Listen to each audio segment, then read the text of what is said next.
The book of Daniel. And we're following Daniel, Shadrach, Meshach, and Abednego through their new life in this foreign land. Imagine what that would be like for you to be taken out of West Virginia and plopped somewhere over in a random country that you had no connection to. Israel had been conquered and they were snatched from their homes and forced to live as strangers in a new country. In chapter 1, we saw them stand firm in their obedience to God while seeking the good of the new city that they're in. They disagreed with their new bosses when they had to, but without becoming disagreeable. And God blessed their obedience.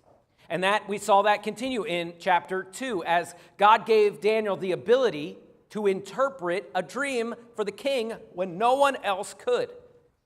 And by doing this, Daniel saved many lives, and he gave all the credit to the God of Israel.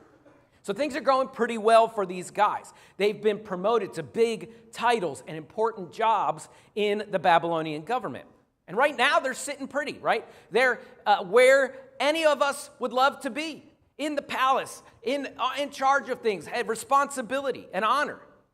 But soon they're going to face the biggest test of their loyalty to God. At the beginning of chapter 3, if you go ahead and turn there, Daniel chapter 3, we'll be there all this morning. It's also there in the notes in your app, and I'll be on the screen as well. But at the beginning of chapter 3, it seems as though King Nebuchadnezzar had completely missed the point of Daniel's interpretation of the dream that God gave him. Remember, in that dream, there was this colossal statue that represented all the empires of the world. And a big rock rolled down and crushed it. And Daniel miraculously not only knew the dream that the king had, but he also interpreted the dream for him. But even after seeing the power of God on display through Daniel, and even admitting that God was the God of gods, the king still, in chapter 3, commissions a huge statue of gold to be made. That's in verse 1. It says, King Nebuchadnezzar made an image of gold whose height was 60 cubits and its breadth 6 cubits. And he set it on the plain of Dura in the province of Babylon.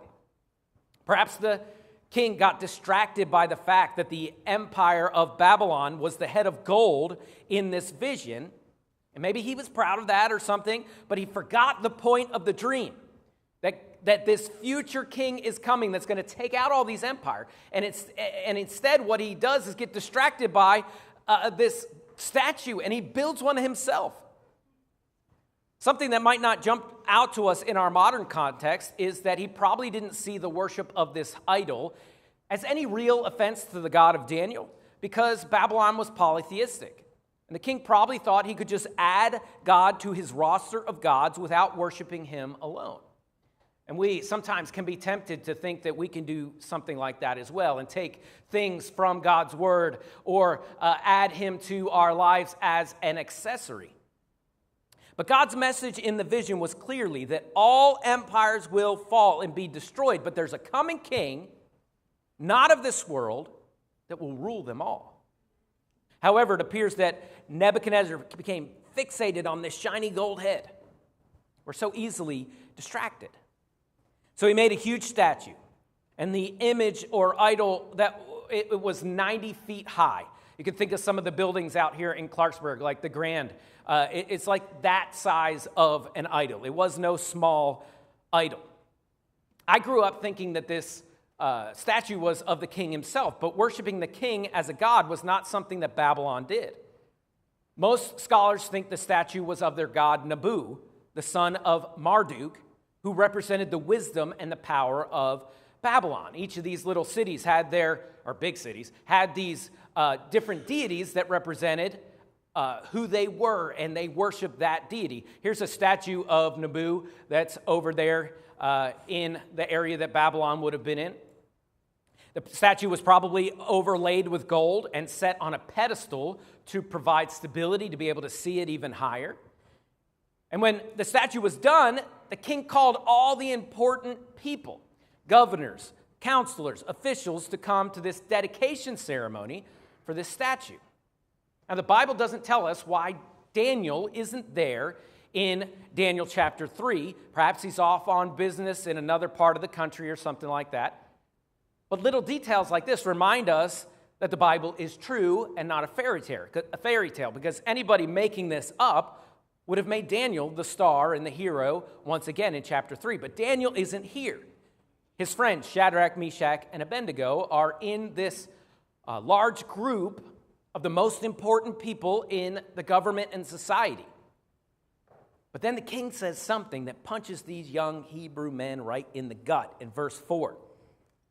The herald proclaims aloud, "You are commanded, O people, nations, and languages, that when you hear the sound of the horn, the pipe, the lyre, the trigon, the harp, bagpipe, and every kind of music, that you are to fall down and worship the golden image that King Nebuchadnezzar has set up. And whoever does not fall down and worship shall immediately be cast into a burning, fiery furnace." That's scary stuff right there, right? The king had probably made, right next to the statue, a large furnace in order to work that gold and to provide whatever they needed to be able to build this statue. So these young men can probably see this furnace burning intensely right there. And today, we confuse persecution as someone disagreeing with us, right? Or thinking that we're silly or an eye roll. But Daniel and his friends looked real persecution right in the face. Bow down to the will of this king, this idol, this empire, or die. Gleason Archer says, from the king's standpoint, no reasonable man could refuse to give this token of loyalty to his sovereignty and his government.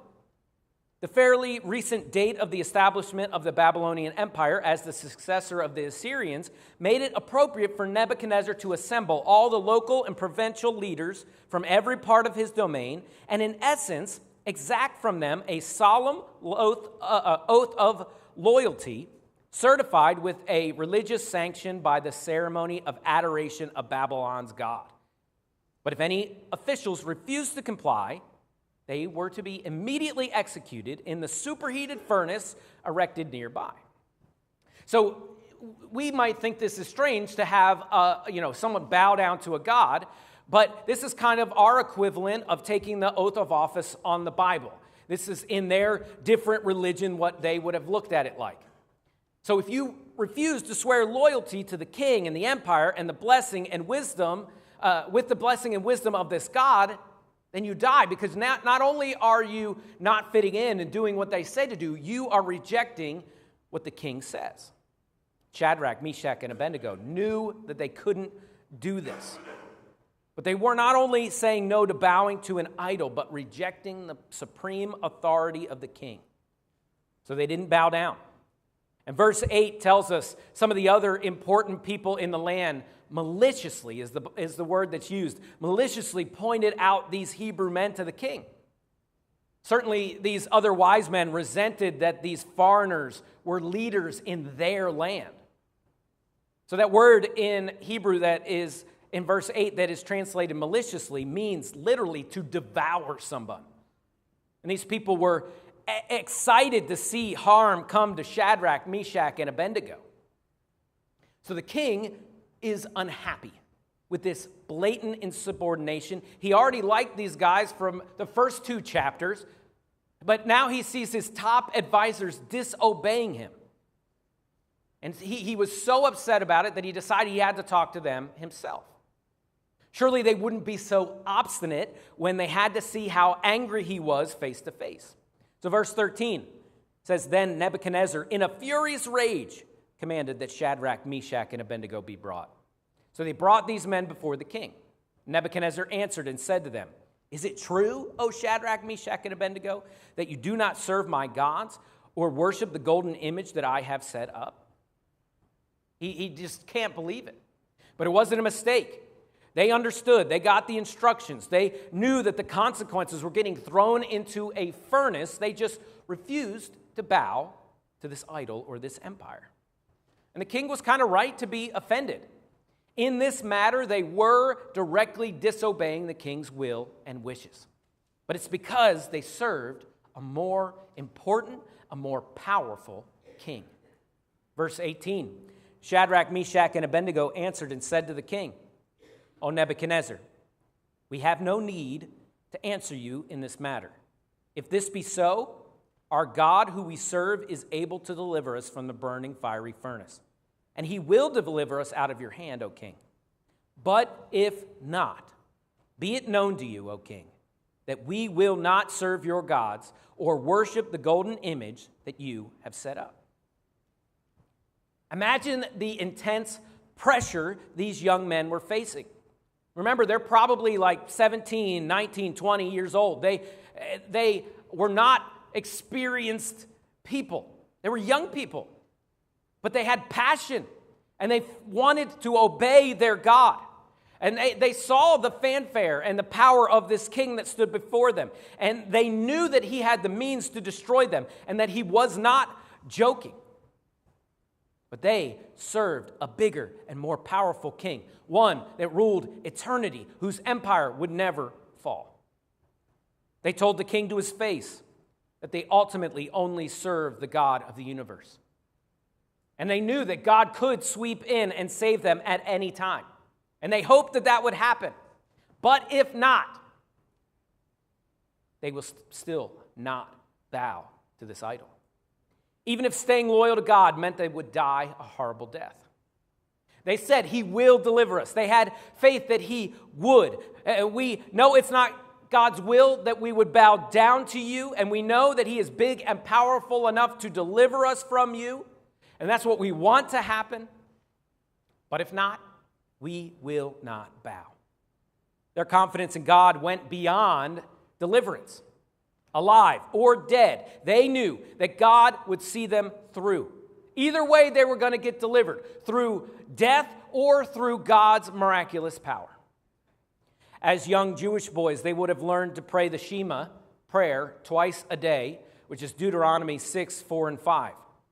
And it says, "Hear, O Israel, the Lord our God, the Lord is one.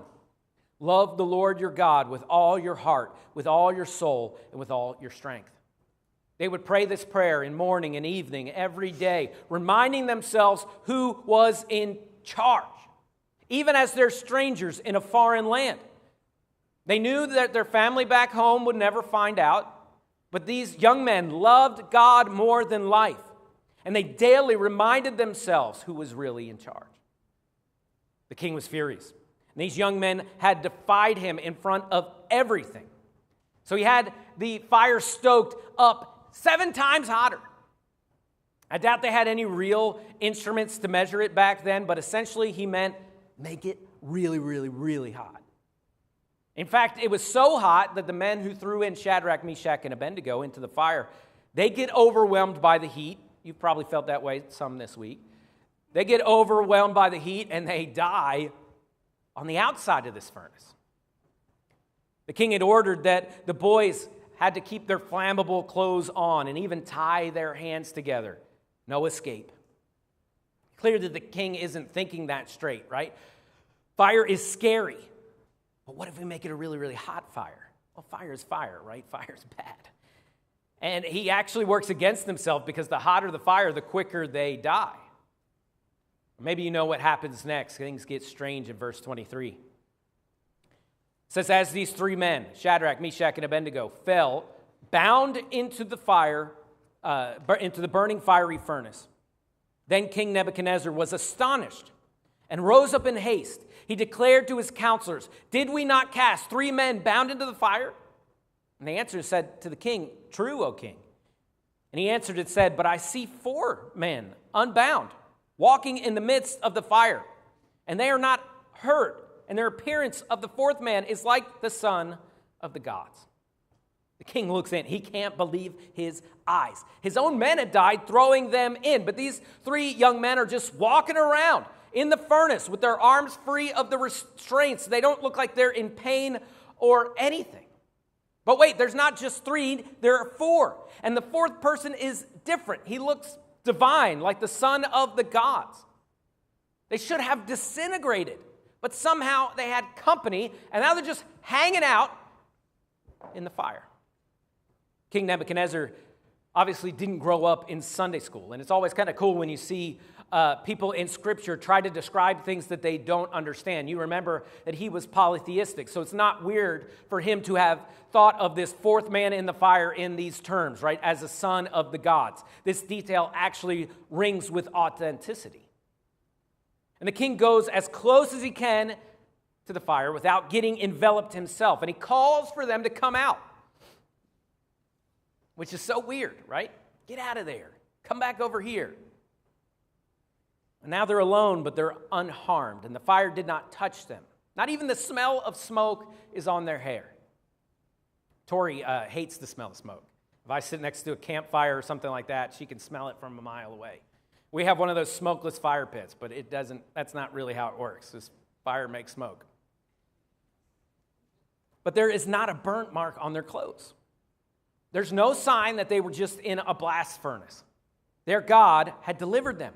The King of Kings was more powerful than Nebuchadnezzar. The king is again dumbfounded by the God of the Israelites. He'd seen God do work in chapter 1 and in chapter 2, and he realizes once again that God is the God of all gods. In verse 28, Nebuchadnezzar answered and said, "Blessed be the God of Shadrach, Meshach, and Abednego, who has sent his angels and delivered his servants who trusted in him and set aside the king's command and yielded up their bodies rather than serve and worship any god except their own God. Therefore, I make a decree. Any people, nation, or language that speaks anything against the God of Shadrach, Meshach, and Abednego shall be torn limb from limb and their houses laid in ruins. There is no other God who is able to rescue in this way." Then the king promoted Shadrach, Meshach, and Abednego in the province of Babylon. The king is astounded by the power of the God of Israel once again. And he is amazed by the faith that these young men have. And he makes a decree. If anyone speaks against their God, they'll get torn apart. And if that's not enough, their houses will get burned down for good measure. Why? Because he realizes that God is the God who rescues. The king wants that kind of God on his side. And the faith of the Hebrew boys once again lifts up and praise the power and glory of the God that they served. Not only were they not punished, but they were also rescued, and now they're being promoted once again. Yes, Nebuchadnezzar still probably just wants to add the one God to his stable of gods that protect him. And we'll see why we think that as the chapters go on. But these young men went through another test, and their faith grew. They were strangers in this land, and the empire wanted them to turn their backs on God, but they refused, and they stood firm, and they were willing to sacrifice despite the consequences. And God continued to bless and honor them. So who's in the fire with them? Well, the king said he looked divine, and kings are not easily impressed. The word angel that is used here in this verse really just means heavenly messenger. And there are times in scriptures where scholars throughout history have believed that in this case and many others that this is more than a heavenly host. They believe that this is a pre-incarnate appearance of Jesus referred to as a theophany. And the Bible's clear that obviously Jesus is not a created being. He is part of the Godhead. And he was there at the creation of the universe, and he took part in it. And there are certain times, like when Moses spoke to a burning bush, Abraham and Isaac when they're on the mountain, Hagar in the wilderness, and when Jacob wrestled with the messenger of God. These times, these beings are referred to as the angel of the Lord. And they often speak for God and even sometimes identify as God. And you may wonder, what is Jesus doing in the Old Testament, right? Before the incarnation. Well, probably doing what he did on this earth, going about his Father's business.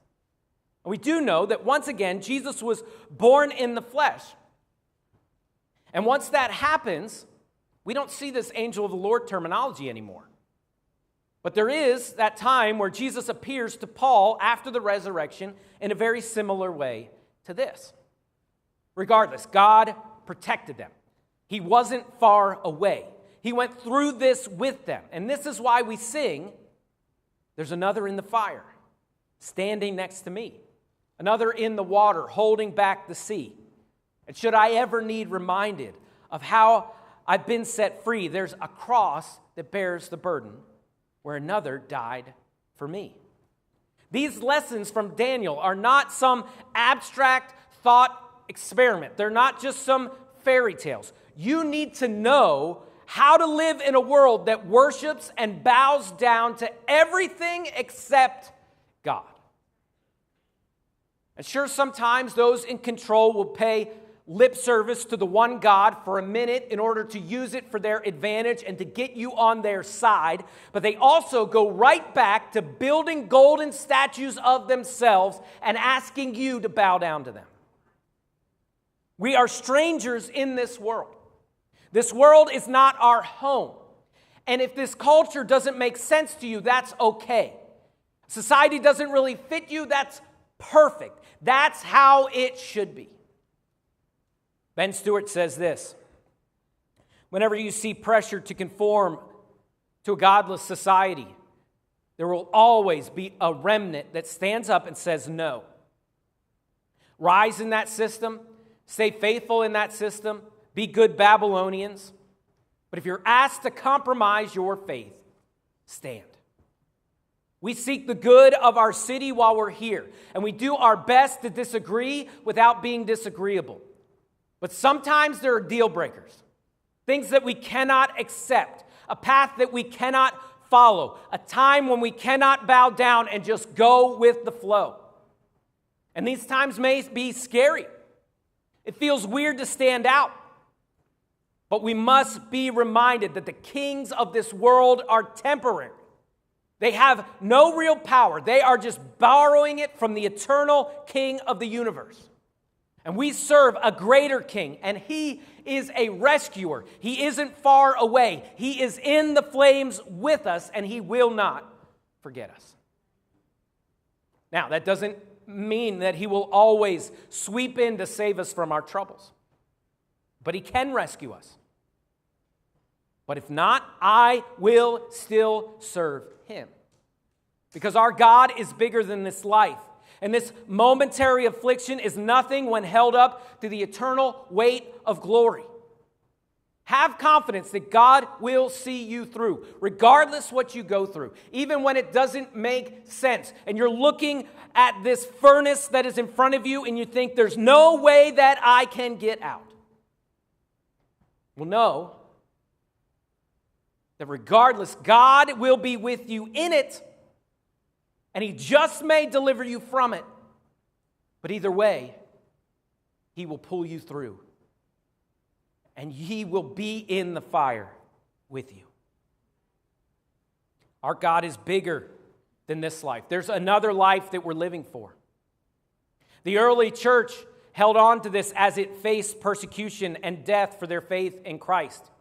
In fact, there are depictions of the three Hebrew young men painted in the Christian catacombs in Rome. Here's a picture of that. This is where they would bury their dead, and they sometimes hid in these catacombs from persecution as well. And this is fresco of Shadrach, Meshach, and Abednego, and the presence of God that's depicted as a dove painted in the catacombs there of Priscilla around 200 or 300 AD. And they painted them there to remind them and to remind us to hold strong, Christian. Don't give up. Don't lose faith. Don't get discouraged. You are not alone. Don't lose the hope that makes us special. Don't become jaded and skeptical and critical and bitter by this hostile world. Be brave enough and have enough courage to walk like Jesus and talk like Jesus, even in the face of conflict. Love God, love your neighbor, and go into this world and share the good news of Jesus. Rely on the Holy Spirit to work through you those things like love, joy, peace, patience, gentleness, goodness, and self-control. Those things that won't make sense in this world. Because when we live this way, it will force people to take your God seriously. We're strangers in Babylon. This isn't our home. But we are on mission. We aren't just holding on. We are ambassadors sent to make a difference, to be brave, to stand firm and point to God, the King of Kings, Jesus, the Lord of Lords. In a world of idols and pressure to bow down, we have to stand tall. But God's promises are always true, and you will never stand alone.